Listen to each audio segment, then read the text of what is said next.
it's Tamsin here from Beginners Quilting Hub. Let's settle in for this week's Quilt Tube.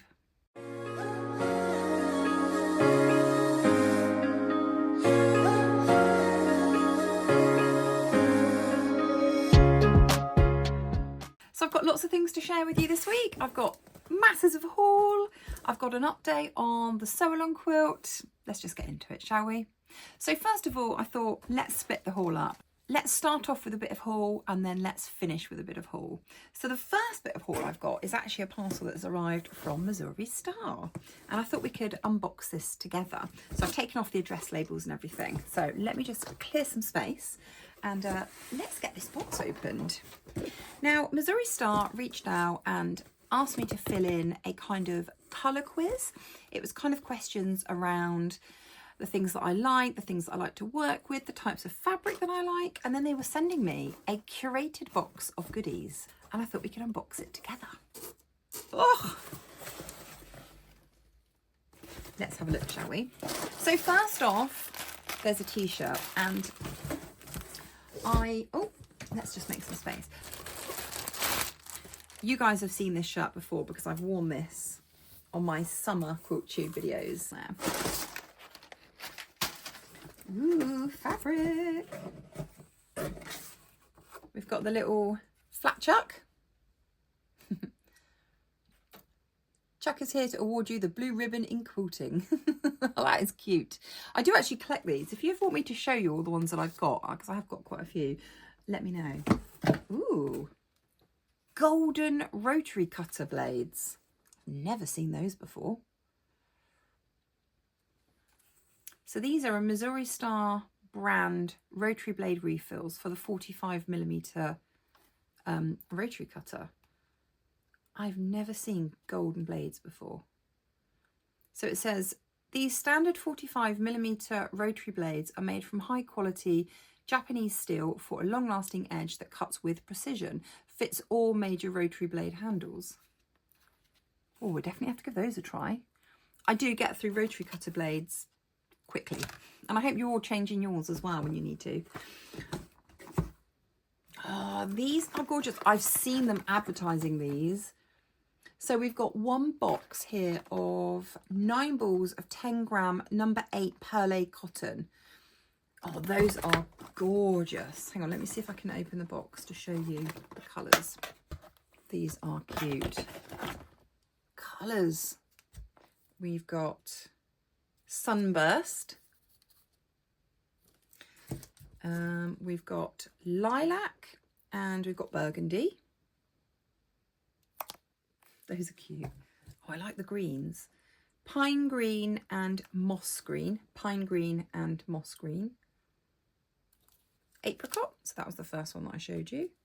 Then we've got soft peach. That's really nice. That's really nice. Almost like a blush peach. And then deep red. That's also really nice. So this is number 8 Perle thread. I'll just pull a little bit out and show you. I don't know how well that's going to show up on screen. It is still quite fine. It's almost like one strand of DMC thread. Really, really good. I guess for cross stitch, but also for embroidery.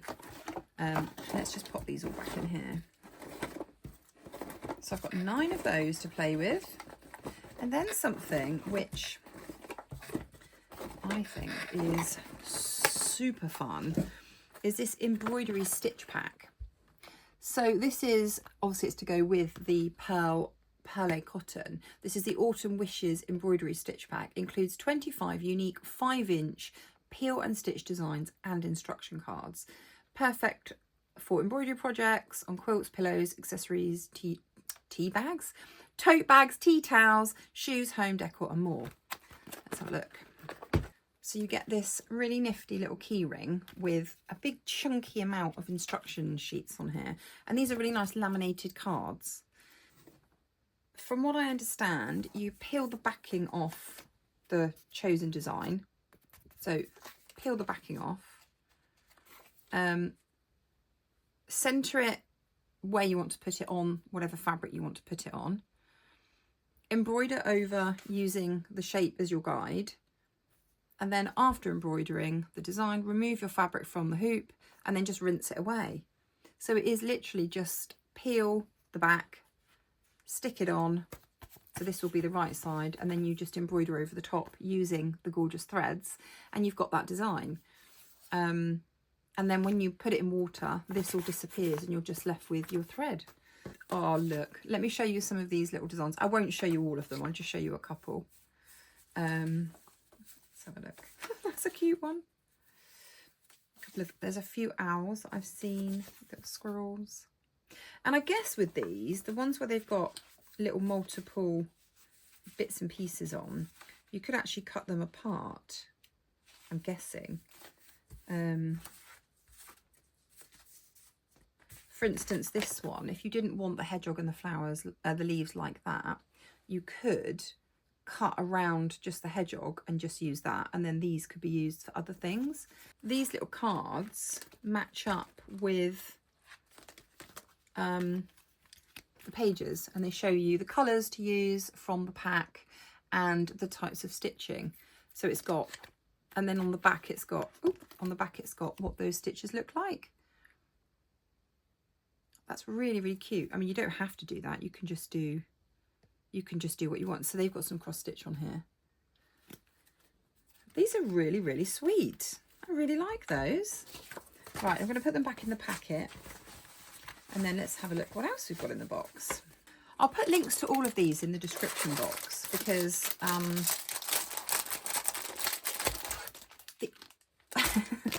these would actually make a really nice present. Imagine if you were kind of just starting out in embroidery, to get this as a little kit, and the boxes are so beautiful.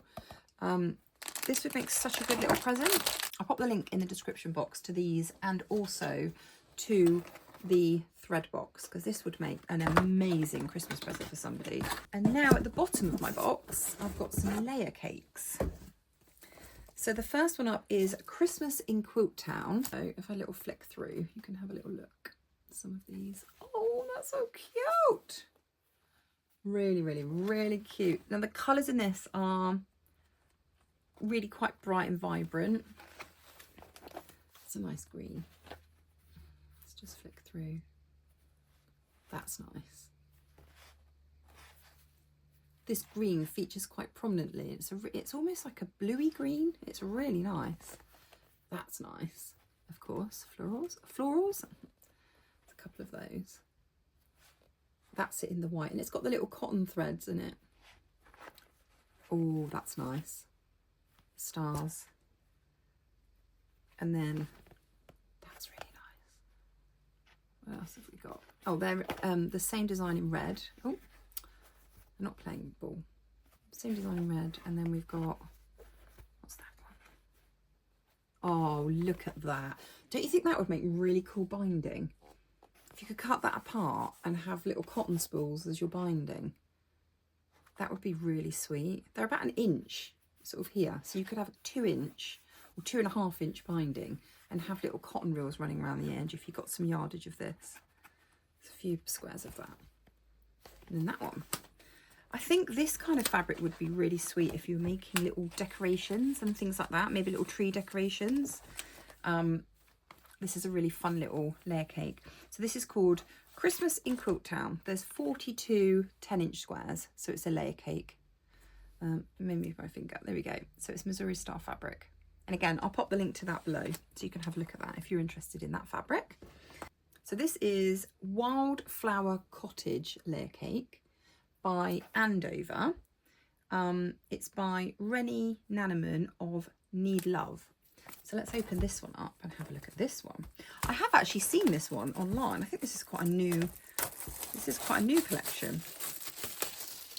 Let's have a little rummage. The colour collection is purples, greys, pinks. That's really nice. See, this looks like it's grey, but actually this is like a plum colour, the little colours inside. These are greys. Let's have a little flick. What's that one? Oh, that's nice.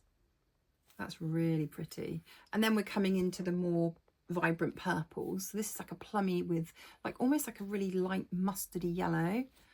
And then we've got some nice sort of whiter fabrics, almost like a creamy fabric. And then, oh, what's this one? I'm seeing the back of them and thinking, oh, look at that.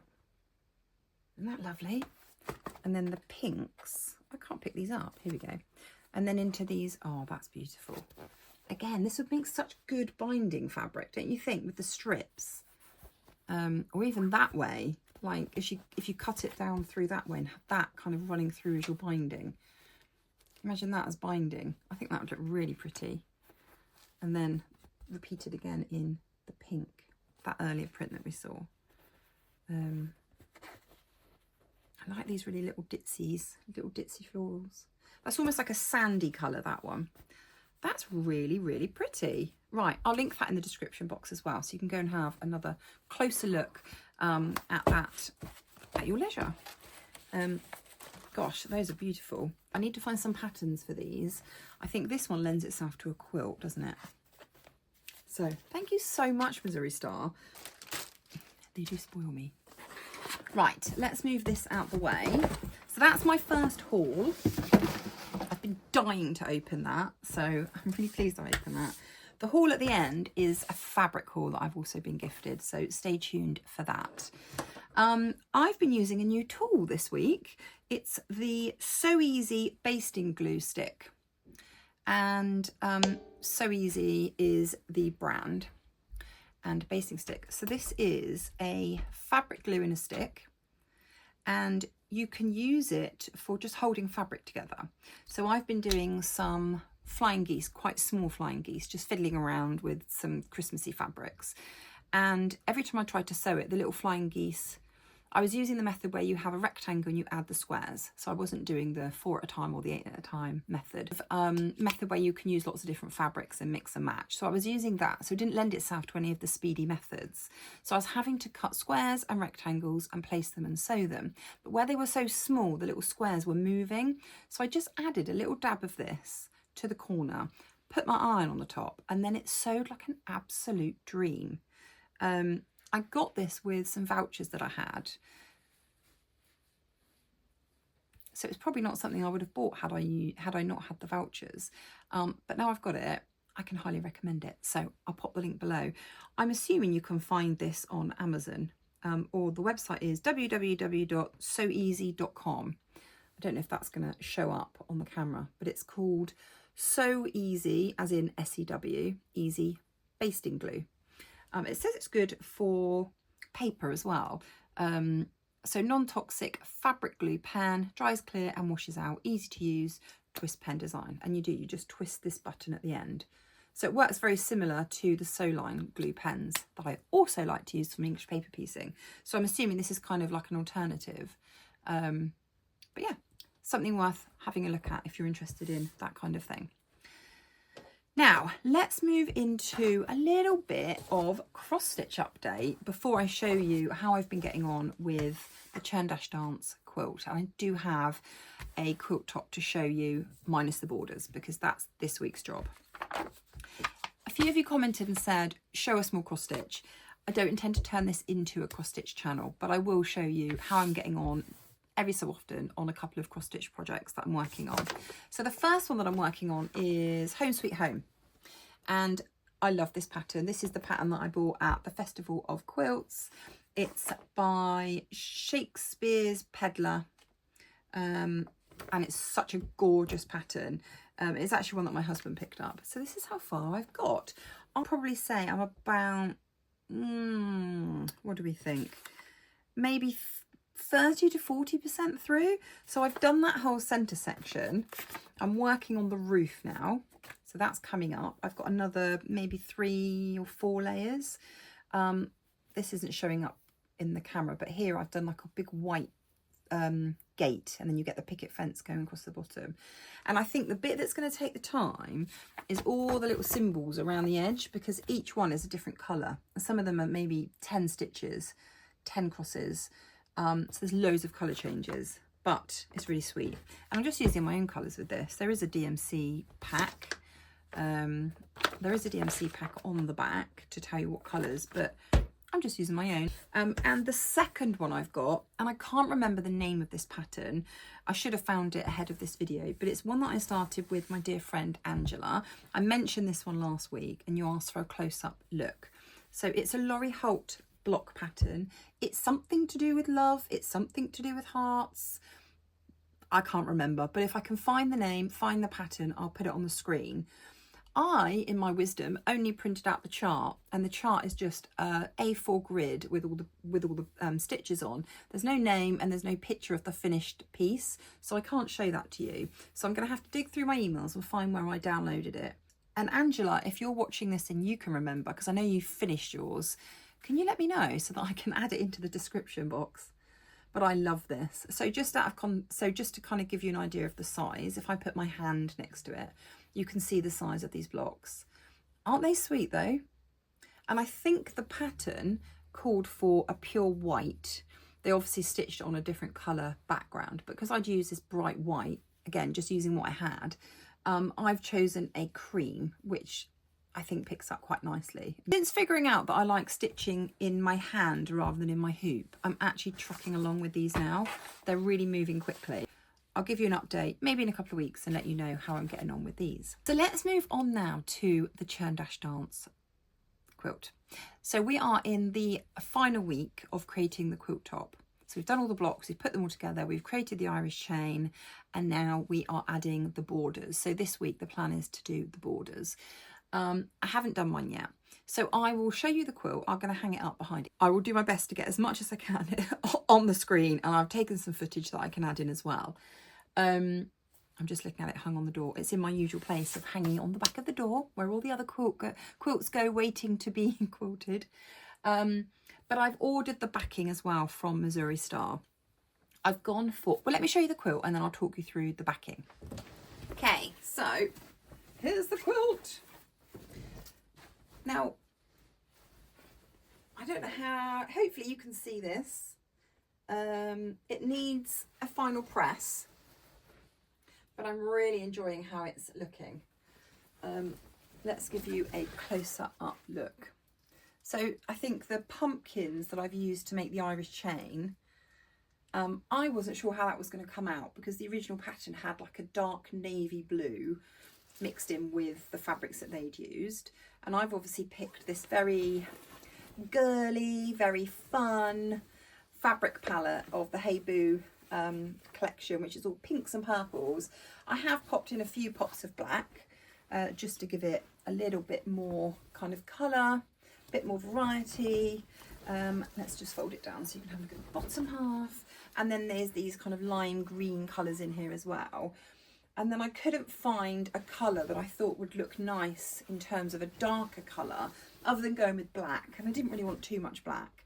So I thought, right, let's do something completely different. And I ordered the pumpkins. So the backing fabric that I've ordered is, so where these pumpkin blocks are, let me just hold these up. Can you see the kind of peachy pink? It's almost like a blush, it's like a blush pink in the background. It's that all over with tiny little pumpkins in pinks, purples, oranges. So that's going to be my backing fabric. I thought when I was scrolling through to choose the backing fabric that they're going to send me, I could have gone with yardage of one of these, but actually it was quite, sometimes it's quite nice to have a completely different fabric on the back. The backing is ordered and it's on its way to me. So what I need to do this week is give it a really good press. So I need to get out my big ironing board, give it a really good press, square up the edges because some of them are a tiny little bit out, but that's fine. And then measure it up to add the borders. And I want to make a little video of that because I know borders scare people. They used to scare me because you're dealing with huge pieces of cuts of fabric and you don't want to get it wrong. But in essence, to get your borders correct, the patterns always give you a guide. They tell you kind of what they should measure or what they could measure if everything in every step goes completely right. And we all know it never happens. We're humans. We're working on this at different times. You're never going to do it in one sitting and measurements can be very slightly out. So the way to get your borders accurate is not to cut your fabric until you've made your quilt. So when you've bought your border fabric, just put it to one side, leave it there until you've made your quilt. You can then do your starching and pressing or whatever once you've done it. And then with the border, you're going to decide how you're going to do it. Now, I think on mine, I'm going to do the two sides and then across the top. So that's how I'm going to do it. Work out the two borders for either side. I'm going to need to measure how high my quilt is going to be. So I'm going to take measurements from 3 places, the 2 sides in the center, to work out the width and the height of my quilt, and then take an average, and from that I will then calculate what I need for my border fabric. So I need to do that this week. I need to get it pressed, I need to get it squared up. It's actually pretty good, but I just want to make sure it's completely accurate, measure it, and then I can cut my borders, and then it's just a case of pinning and sewing. The only thing I want to make sure is that on my churn dashes, when I'm coming around these edges, I don't want to cut off my triangles. So when I'm working on it, I'm making sure that my stitching is just slightly to the side of where the point is. That way I won't lose those points in my borders, which is very easy to do. So just something just to remind yourself when you're going through. But I'm very excited to get that done. And then I've got the wadding already, which I bought, I showed you from my Festival of Quilts haul. As soon as the backing arrives, which will probably be in the next week or two, then I can get that basted and quilted. In terms of quilting, pass. I have no idea. I'm going to have a look what Missouri have done in relation to theirs and have a look. But I do have a gadget that came with my sewing machine. Let me show you. So I've got a gadget called the Benina Stitch Regulator. Now, I am told that this is an amazing piece of kit, and it came with my sewing machine. I did have a play with it when I was in the shop, testing out the machine, making sure that I was happy with it. And this basically is what you use to do your quilting, and it allows you to get more even stitches. However, I've not played with it. I've not even connected it to my machine. So I'm thinking this quilt could be the quilt that I test this on and actually have a good play with. But that's the plan for the sew along. By the end of this week, or by the end of kind of into next week, hopefully everyone that's been joining along has got a finished quilt top. Now, I am writing a blog post and I'm going to be sending some photos to Missouri of our finishes. If you've got some in progress shots, if you've got some finished quilt top shots, or even complete finish quilt photographs, please send them to me. You can send them to me on my email, which is hello@beginnersquiltinghub.com, or you can just send them to me through the social channels, or just message me and we can figure out a way of you getting the photos to me. But I'd love to feature as many as I can in the blog. And obviously I want to shout about you guys on Instagram because you've been amazing joining in. I love the fact that you join in, take a leap of faith and join in on a sew along with me. Which brings me nicely onto the Christmas sew along. So I have been over the last couple of days putting my pattern out of my head and onto my laptop. I've been working out all the quilt math, which is the not so fun bit, but actually when you've done it, feels very, what's the word? I feel very accomplished that I've managed to do the quilt math. So I've worked out the size of the quilt, what fabric we're going to use. I've got the pattern, I've got the quilt blocks designed, everything's designed. I've now done the maths to figure out the quantities of the fabric. So I thought I'd go through them with you. I'll try and put them on the screen. If I can't do that, I'll put them in the description box. But basically, I've designed this pattern using 3 fabrics. So the pattern is written for 3 fabrics, but if you want to go scrappy, please go scrappy. And I've written the pattern, or I'm started writing the pattern to show you what is in each block, rather than cut everything and need to only use 3 colours, because actually I would really like to make this scrappy. So I thought, well, rather than, you know, fabric A, cut everything, I've showed you per block. So if you wanted to go scrappy, where I've said cut X red for this block, you know what you're cutting from your scraps. So hopefully it's written in a way that you can do it either way. But in terms of the fabric top, you're going to need 3 fabrics, but if you're using scrappy, then go scrappy. You need 2.5 yards of white fabric, 2.5 yards of red fabric, and 2 yards of green fabric. So ABC fabric, so 3 fabrics. The border, I'm going to do a 3-inch border. If you want to do it bigger to make the quilt bigger, obviously you're going to need a bit more. But to give you a guide, a 3-inch finished size border. So once it's sewn, it will be, you'll see 3 inches. You're going to need 1 yard of the red fabric. And binding, I've done a 2.5 inch binding. So you're going to need about 3/4 of an inch, 3/4 of a yard of the red fabric again. But you know, you might want to use a different colour for your binding. I'll kind of leave that up to you, but I'm doing it red, so it looks like it's a frame, and then the quilt pattern is going to pop in the middle. In terms of backing, I'm estimating about 4.5 yards of backing where you piece it through the centre horizontally, or if you're going to be using the 108 wide, about 2.5 yards. So, but I wouldn't necessarily worry about the backing for now. What I tend to do with quilts is I kit up the top, the border, and potentially the binding if I'm going to be using something that I want in the quilt to match, just to make sure that it doesn't go out of print, and then I can get the quantity. And I forget about the backing until I've made the quilt, because sometimes when you look at fabrics you think you want one backing, but then actually once you've made it you change your mind. So I wouldn't worry too much about backing right now, and you could actually even do a pieced back. You know, once you know how big your quilt is, you might just want to grab a load of fat quarters and piece the back together. That's completely fine as well. The blocks in the quilt are 12-inch finished, so there'll be 12.5 inch unfinished, which is the size they will be before you sew them together. Then once you've sewn them together, they will all be 12-inch finished. And the overall quilt estimate is about 70 by 82 inches. So it's a really good size quilt. And that's with the 3-inch border. So obviously you could add extra rows, because I've given you the measurements to cut 1 block. You can add more rows if you wanted to go bigger. You could add less rows if you want to make it smaller. You could add multiple borders. You know, there's loads of ways on this one that you can extend it. So I think it's quite a nice quilt for that kind of thing. You can make it your own.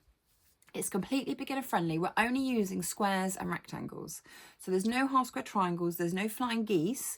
This is going to give you a chance to practice accurately cutting the most simple shapes that you're going to use in quilting. So squares and rectangles. Practice that 1/4 inch seam so that you can get some really accurate blocks using those basic shapes. And by the time you've done 15 of each block, you will be flying. And so this is a fantastic beginner friendly quilt, and I'm going to be writing it in my usual style of step by step with lots of imagery. What I can't do, however, is show you the photos of it. So I'm going to be using graphics, diagrams that I've created on my computer, because I'm going to be sewing this along with you. So I'm going to be sewing it a little bit ahead of you, but I want you to have the pattern up front. But the idea is that this is going to be a sew along. So we're going to be hosting it here on YouTube towards the end of September, hopefully. But I thought if I give you the fabric requirements and I'm going to show you the pattern, if it's something you're interested in doing, you could potentially start looking at what fabrics you've got, maybe ordering in anything you need. Now, I mentioned to Missouri that I was going to be doing this, and they have really kindly sent me the fabric for my quilt. They've sent it to me in the red, white and green Kona solids, and I don't know if I'm going to use all 3 in the quilt. I'm definitely going to use the red and the white, but part of me is thinking, shall I use a bit of a printed green? So I don't know. I'm going to wait and see what they come, what they look like, how they look, how I've got in my mind compared with the fabric. I'll probably make a sample block of each, and then I can show those to you. But yeah, I'm really excited about this. This is going to be the first full quilt pattern that I've written, because up until now, I've always written blocks, you know, individual block patterns, because that's how I learn. I learn by just making lots of different individual blocks. But I thought, do you know what, to do a sew along, let's do 2 blocks that I think are really beginner friendly. They look complicated, but actually they're going to come together really easily. They're all squares and rectangles, straight line sewing. So yeah, really, really good. And nice big size blocks. We're dealing with 12-inch blocks, which are a really good size for this type of thing. But yeah, I'm really excited. Now, the name of the quilt. So I've come up with 2 possible names for this quilt based on the fact that I'm making it in Christmas colours. It's a Christmas themed sew along. So the first one is Mistletoe Kiss, and the second option is Winterberry Lane. And I want to know which one you think we should use, and then we'll use it. So let me know in the comments below, do you think Mistletoe Kiss or Winter Berry Lane? That's the two options. And then from that, I'm going to name the quilt blocks as well, but you'll have to wait and see what I name those depending on what we call the quilt. So let me know in the comments what you think we should name it. Right, let's get on to the final bit of the video, the fabric haul. So I have had the absolute pleasure of becoming friends with Hannah from Lewis and Irene, which is a local to me fabric wholesaler, fabric design company, and they just create the most gorgeous prints. They have lots of novelty prints, but they also have lots of just printed fabrics that are just stunning. And I've shown you some before where they've sent me collections. But Hannah and I actually met for a nice cup of tea and a cake just yesterday. And she turned up with a big bag of goodies for me. And so I'm going to show those to you now. I'm also going to try and pronounce the fabric collection. It is called Jardin d'Automne, which is French. And I'll show you the name of it here. And this fabric isn't actually out in shops yet in the UK. So I'm honoured to have this. And I think I've got a metre of each fabric. So I'm quickly going to hold these up so that you can have a good look. Right, let's hold these up so you can have a good look at the fabrics. Now this is definitely an autumn collection. It features these kind of rich purples, pinks, browns, creams, and the whole collection works really nicely together. I love this one. This brings all the colours in together. I don't know how you would describe this fabric colour. It's almost like a peachy orange colour mixed in with the purple. It's really original. I've never quite seen anything in those colours. I love this one. This was the one that my daughter liked. So she came in and obviously had a poke. Her favourite colour is purple. So anything purple, she thinks she can claim. But she actually really liked that pinky orangey colour one. I really like these as well. I think these would make really good like background prints, because you've got the bit of interest where you've got the pink on pink with little bits of white, but it's not too busy that it would take away. If I hold the two up together, it won't take away from the fabric. So this is that one in more purpley orange. So if you have a look at these two, very similar prints, but they are quite different with the purple and white added in. Did I show you this one? There's that one, another one of those really nice backgrounds. This one. And then I think this is my favourite one. I love this one. It feels like a very... Dottie! Come here! Dottie, come here! What's this? Come here! Come and say hello. Taking her anger out on the postman. She's got the groomers later today, so she's not happy. But she needs to, because she can hardly see out. I'm going to be good. Stop chasing the postman. So the final print is this gorgeous one, which is almost the same colour as Dottie. But I feel absolutely blessed to have been given that big bundle of fabric. So thank you so much, Hannah from Lewis and Irene. I will pop the links below to the Lewis and Irene website so that you can go in and have a look. You can't buy from them directly as a member of the public. You would need to contact your local quilt shop, but they're everywhere. They're in every shop. So if you're interested in having a look at some Lewis and Irene fabric from here in the UK, mention it to your local quilt shop and see what they've got. And this collection is out in the States, and it will be out in the UK in the next couple of weeks. So we're lucky and we can get get our hands on some of this. I now need to figure out a pattern for these, don't I, to really do them justice. Let me know if you've got any ideas of good autumnal patterns. I would like, I think, to do a few more sampler quilts over the next year. And I should really design some of my own. So I think that's going to be my goal. Right, that is Quilt Tube for this week. Thank you so much for being here with me again on this Wednesday. I hope there's been lots of inspiration, a few updates. Not a huge amount of quilting updates this week, but I'm getting back to it. The back is starting to ease up now. So, you know, I can start getting back to a bit more quilting, and want to get the Christmas Sew Along underway and get the Sew Along finished for the Churn Dash dance so that we've actually got a finished quilt. But yeah, thanks for being here with me. If you like this style of video, you enjoy listening to me yapping on about what I've been doing, be sure to subscribe and just let me know in the comments how you are, what you're working on, and where in the world you're from. For now, I'll say goodbye and I'll see you in my next video. Take care, guys. Bye.